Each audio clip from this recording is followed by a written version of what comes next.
ಸುವರ್ಣ news cricket betting ದಂಧೆಯ ಕರಾಳ ಮುಖವನ್ನ, ಅದಕ್ಕೆ ಕಾವಲಿದ್ದ ಖಾಕಿ ಪಡೆಯನ್ನ ತೆರೆ ಮೇಲೆ ತೋರಿಸಿತು. ನಿಮಗೆಲ್ಲ ಗೊತ್ತೇ ಇದೆ.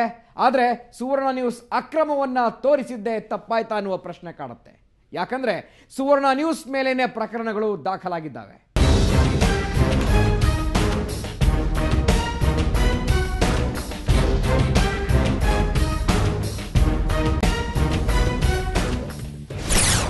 ರಹಸ್ಯ ಕಾರ್ಯಾಚರಣೆ ನಡೆಸಿದ್ದೇ ತಪ್ಪಾಯ್ತಾ?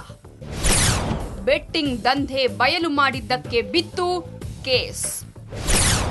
ಸುವರ್ಣ ನ್ಯೂಸ್ ವಿರುದ್ಧವೇ ಎಫ್ಐಆರ್ ದಾಖಲು. ವಾಣಿಜ್ಯ ನಗರಿ ಹುಬ್ಬಳ್ಳಿಯಲ್ಲಿ ಅವ್ಯಾಹತವಾಗಿ ನಡೀತಾ ಇದ್ದ ಬೆಟ್ಟಿಂಗ್ ದಂಧೆಯನ್ನ ಬೆನ್ನತ್ತಿ ಬಟಾ ಬಯಲು ಮಾಡಿದ್ದು ಸುವರ್ಣ ನ್ಯೂಸ್. ರಹಸ್ಯ ಕಾರ್ಯಾಚರಣೆ ಮೂಲಕ ದಂಧೆಯಲ್ಲಿ ಭಾಗಿಯಾಗಿದ್ದ ಖಾಕಿಗಳ ಅಸಲಿಯತ್ತನ್ನ ನಾವು ಬಯಲು ಮಾಡಿದ್ವಿ.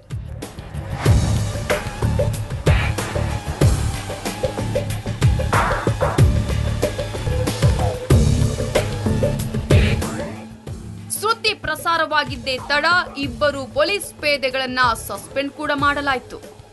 ನರೇಂದ್ರ ಮತ್ತು ಮೃತ್ಯುಂಜಯ ಕಾಲವಾಡ ಖಾಕಿ ಕಳಚಿಟ್ರು. ಇನ್ನು ದಂಧೆಯಲ್ಲಿ ನೇರವಾಗಿ ಭಾಗಿಯಾಗಿದ್ದ ಡಿಸಿಪಿ ಹನುಮಂತರಾಯ ಅವರನ್ನು ಕೂಡ ಅಮಾನತು ಮಾಡಲಾಯಿತು.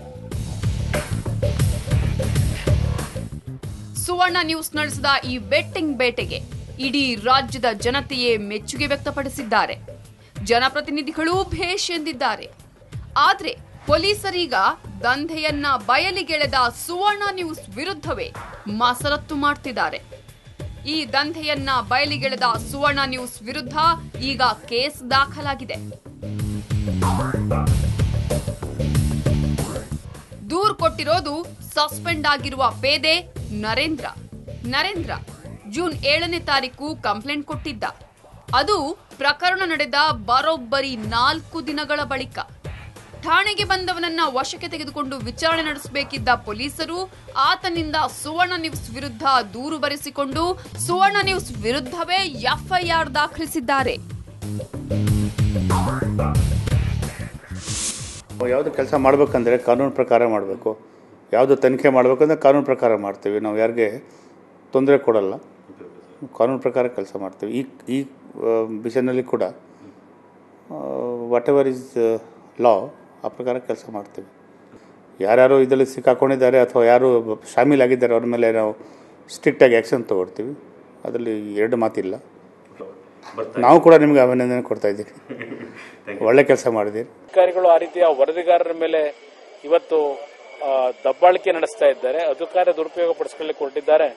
ತಕ್ಷಣ ಅದಕ್ಕೆ ತೆರೆ ಎಳಿಬೇಕು ಅನ್ನೋದನ್ನ ಕೇಳಲಿಕ್ಕೆ ಬಯಸ್ತೀನಿ. ಸುವರ್ಣ ನ್ಯೂಸ್ ಅಕ್ರಮವನ್ನ ಬಯಲಿಗೆಳೆದಿದ್ದೇ ತಪ್ಪ? ದಂಧೆಯಲ್ಲಿ ತೊಡಗಿದ್ದವರನ್ನ ಬಿಟ್ಟು ಸುವರ್ಣ ನ್ಯೂಸ್ ಮೇಲೆ ಕೇಸ್ ಹಾಕಿದ ಪೊಲೀಸರಿಗೆ ನಾವು ಕೆಲ ಪ್ರಶ್ನೆಗಳನ್ನ ಹಾಕ್ತಿದ್ದೇವೆ. ಸರ್ಕಾರಕ್ಕೆ ಸುವರ್ಣ ನ್ಯೂಸ್ ಪ್ರಶ್ನೆಗಳು. ಬೆಟ್ಟಿಂಗ್ ಬೇಟೆಯನ್ನ ಮರೆತು ಸುವರ್ಣ ನ್ಯೂಸ್ ಬಾಯಿ ಮುಚ್ಚಿಸೋ ಕೆಲಸ ಮಾಡ್ತಿರೋದ್ಯಾಕೆ? ಕ್ರಿಕೆಟ್ ಬೆಟ್ಟಿಂಗ್ ಬೇಟೆಯಲ್ಲಿ ಸಸ್ಪೆಂಡ್ ಆಗಿರುವ ಪೊಲೀಸರ ವಿಚಾರಣೆ ಇನ್ನೂ ನಡೆಸಿಲ್ಲ ಏಕೆ? ಬೆಟ್ಟಿಂಗ್ ಬೇಟೆಯ ತನಿಖೆಯಲ್ಲಿ ಏನು ಪ್ರಗತಿಯಾಗಿದೆ?